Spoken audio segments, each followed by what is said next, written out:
Hello there. What is going on, everyone? We've got some awesome Mandalorian news to talk about. Print and play documents as well as Battleforce documentation has been posted over the weekend.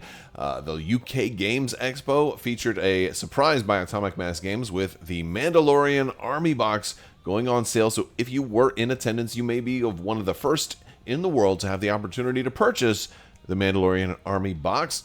And to help facilitate that being more easily playable, Atomic Mass Games also released some documentation over the weekend. We're going to go over this a little bit. We're going to talk about Battleforce documents and also take a quick look at some of the cards that they have revealed and shown us. And so some pretty cool stuff. We'll probably go over all of this in more detail in the future, but it is cool.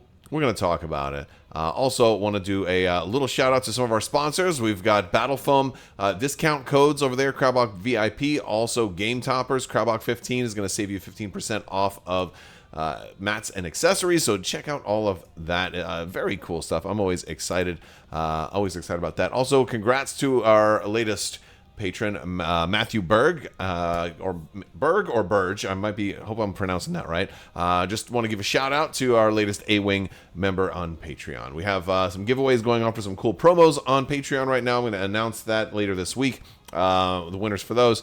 There's also one on Discord too. So a lot of that is going to be coming more giveaway information later this week. Plus our $25 Amazon gift card giveaway. You just have to be a subscriber and leave a comment on this or one of my other videos. Links for all of our Discord, Patreon, other social media channels are all in the video description below, as well as some really cool sponsor links down there. And also links to the documents that we're going to talk about today.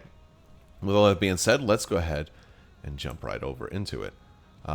It's our Mandalorian clans. Now, this is part of the Battleforce documentation, right? So if we're looking at this and we scroll all the way up, we're going to see, this is the Battleforce document. This is where you get all of your battle forces. So if you're looking for it and you can't find it, this is where it would be. You're going to scroll down all the way until you get to Mandalorian clans. Now, this is structured a little differently than other battle forces in that it's kind of like 5 battle forces in one.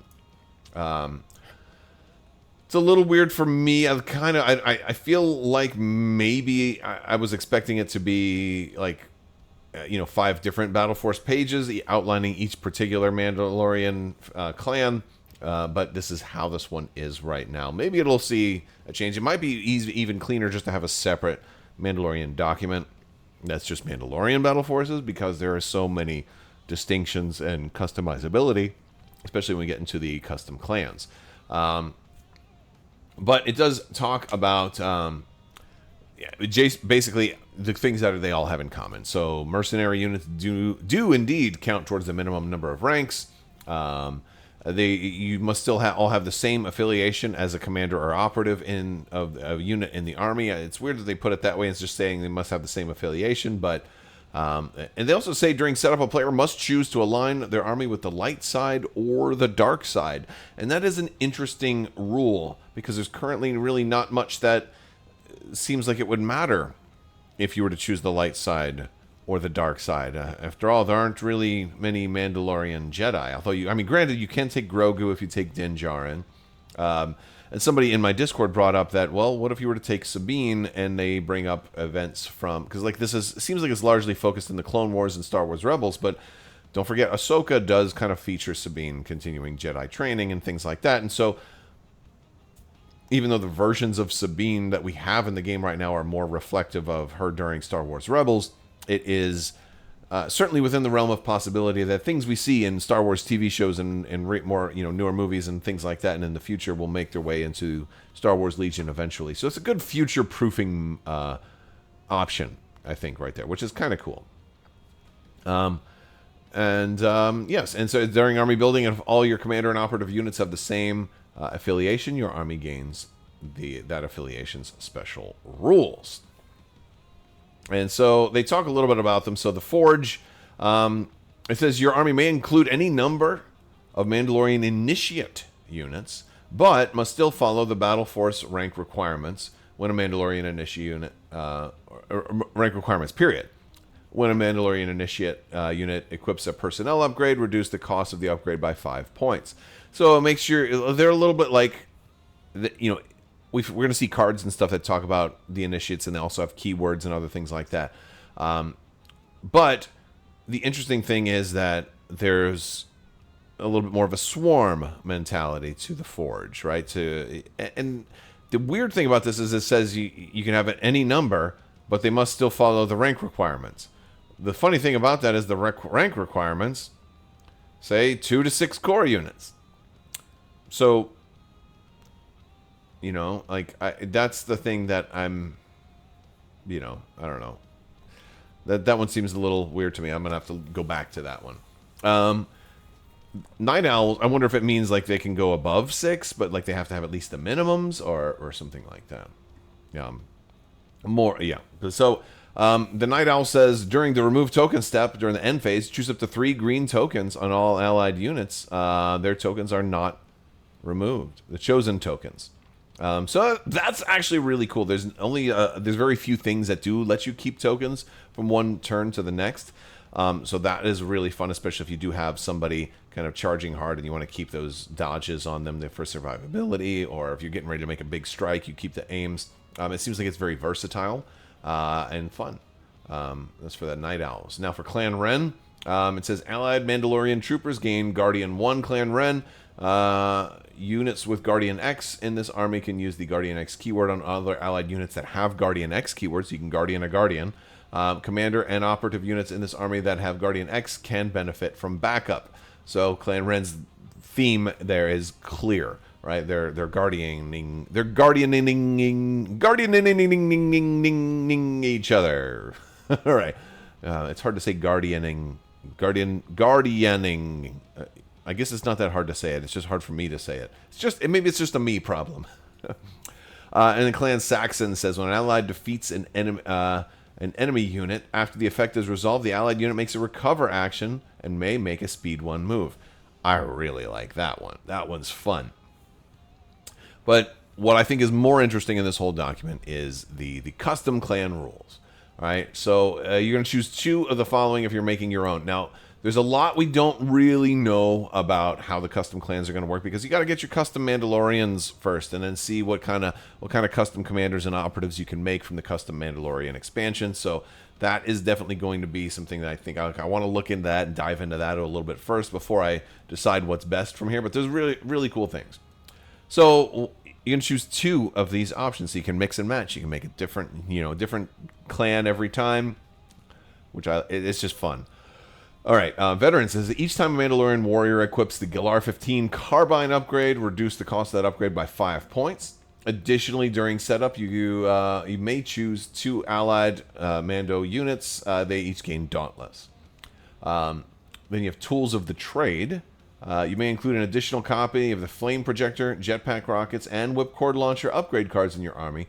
These additional copies do not cost points and may be equipped by any allied Mandalorian trooper, ignoring restrictions, but you still may have only one of an upgrade card. Although I would argue that counts as a restriction, of which the previous line says we ignore. No, I'm kidding. It's clear what the intent is there, is that you get some free upgrades, you put them on somebody and make them be a tool master, just you've got all the Mandalorian tricks. I feel like that'd be a good one to put on your custom characters. That's my guess. We'll have to see. Especially since the upgrades are free and stuff, and I don't know what slots everybody's going to have. Rapid deployment.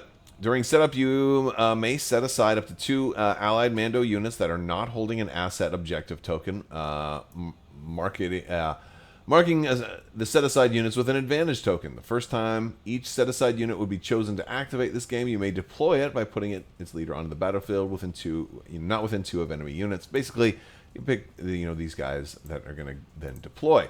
Then put the rest of the unit in cohesion. If you do, the unit is treated as activated and the order token is placed face down. This unit loses its advantage token. So it gives you extra deployment options. Not my favorite. I'm way more into rolling dice than having tactical deployments. Although that's probably better for winning the game, but I'm more about tabling my opponent than actually trying to get objectives. Probably one of those reasons I do very poorly, but I'm going to have fun with this no matter what. All right. Guns for hire. You may include an AA-5 speeder truck, a TX-225 GAV occupier tank, or a WLO-5 speeder tank in your army. These units change their affiliations to Mandalorian and then gain Coordinate Mandalorian Warriors and Independent Surge 1. That is kind of cool. You don't get all three though, but you get one. So that's gonna be very fun. Feats of Valor. This one is interesting. This was probably my favorite one, but I'm going to talk about it.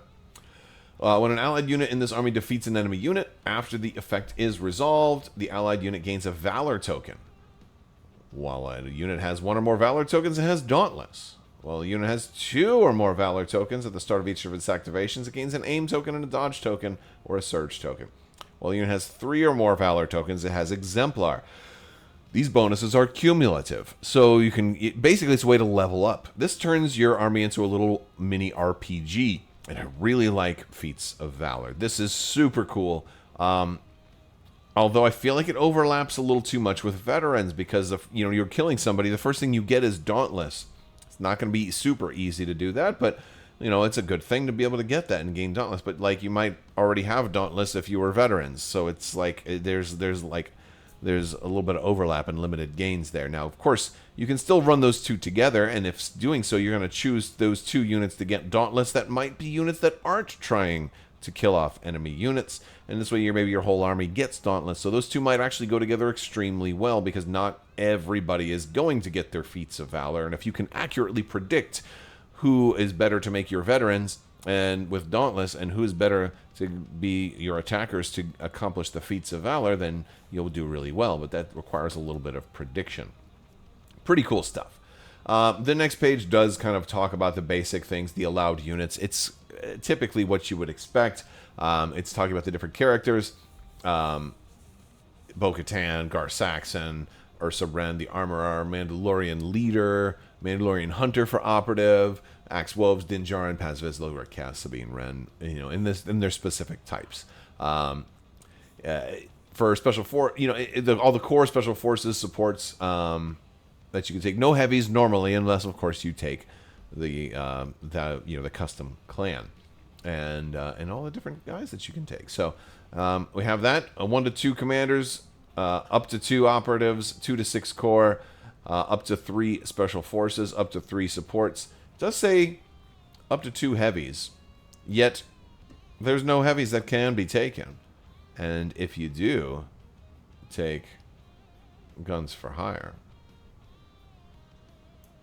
it just gives you 1, right? So that means, are we going to see heavy Mandalorians show up at some point? There's some stuff from EU, there's some really cool things from EU that might qualify. I don't know, but I think that's just good future proofing. There's no heavies, but if there were, you might be taking them. That'd be cool stuff. All right, so that's that. And then they have the recon ranks, and then a suggested recon army. So yeah, that's the Battleforce documents that we have so far. It looks very cool. I like the option of the custom Mandalorian stuff. I also, I kind of like the Night Owls. I think that's who I'm going to want to be. Clan Kryze. I think that's who I'm leaning towards. So I'm probably gonna. But now this all is so cool, but at the same time, it's like, how do I paint my guys?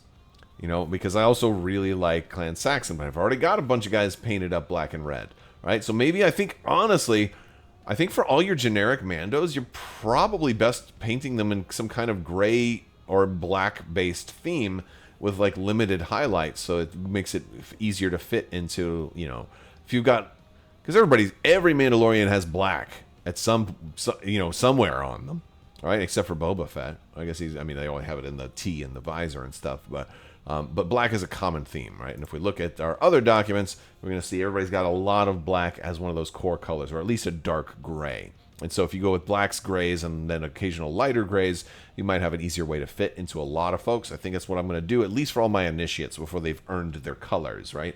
Now, this document we're going to look at, it's going to be hard to read. That's why we're going to dig into it a little bit more later on.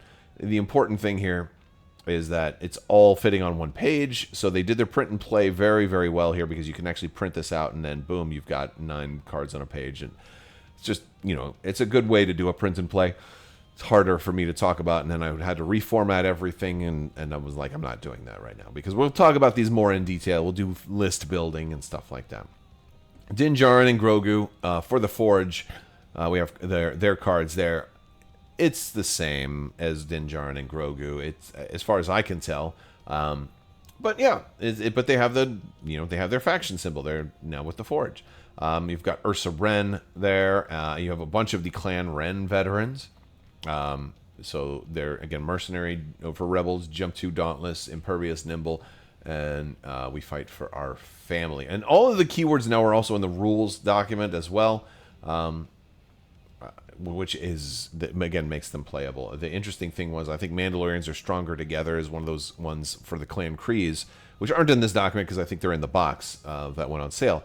I think that, but a lot of it was kind of predictable. Is like if you're within range 2, I want to say you get, if you spend a name, then somebody else gets a dodge, and vice versa. It's basically like a teamwork version that they can all get with each other. So they're sharing out tokens and stuff, which also then factors into their token. Hey, you get to hold on to some tokens. Again, Clan Kryze looks like very, very cool. But for the Mandalorian clans, we got some generics, right? Mandalorian clans. We are Mandalorians. Crate Dragon on that one. We've got our 1, 2, and 3 pips. So basically there's 3 generics. I'm not going to go over all of them right now. I think I'd rather do individual Mandalorian videos where we break down the different factions and talk about their strengths and weaknesses. Maybe even say like what would be better for you as a series of videos and stuff like that. But yeah, we've got our 1, 2, and 3 generic Mandalorian command cards. We have Clan Wren command cards here. A 1 pip for Ursa Wren, a 2 pip for Sabine Wren back in the fold. This is Sabine's specific Clan Wren card. You're going to see her right there. She's holding the Darksaber. She's got Jump, Gunslinger, Impervious, Nimble, and we fight for our family. Pretty cool stuff. And then we have 3 pip. We protect our own. So, pretty cool stuff. All right, now as we go farther down, we're going to see some of the Clan Saxon cards. We've got our Gar Saxon. We got a Rook Cast individual card here, so you're not stuck only running her as as a heavy weapon upgrade in a unit, which is very, very cool. Of course, there's going to be some upgrades we'll look at too, but yeah. So we've got. But also on this page, we've got a Night Owls card, which is Close Formation. I don't know why that one is here.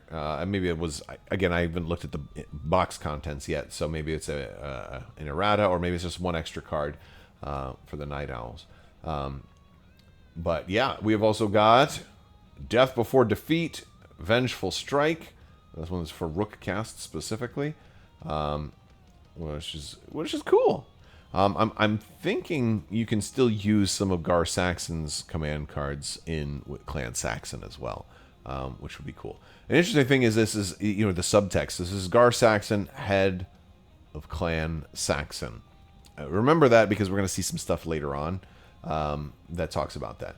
And then we have a Forge card here, Out of the Shadows, which looks pretty cool.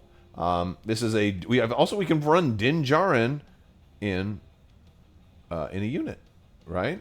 He can run in a Mando unit as an individual miniature.